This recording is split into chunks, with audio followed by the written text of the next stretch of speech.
You ask Tiger to solve. This deals with linear equations with one unknown. The final result is x equals -2. Let's solve it step by step. Simplify the expression. Expand the parentheses. Multiply the coefficients. Simplify the arithmetic. Expand the parentheses. Multiply the coefficients. Simplify the arithmetic.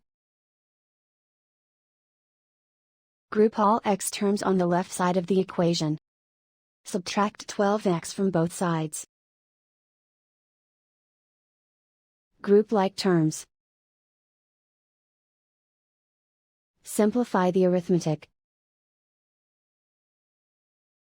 Group like terms.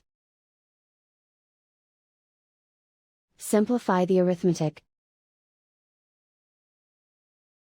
Group all constants on the right side of the equation. Add 8 to both sides. Simplify the arithmetic.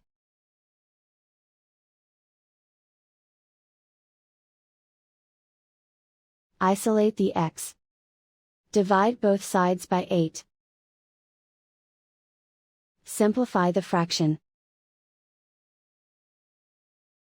Find the greatest common factor of the numerator and denominator. Factor out and cancel the greatest common factor. And so the final result is x equals -2.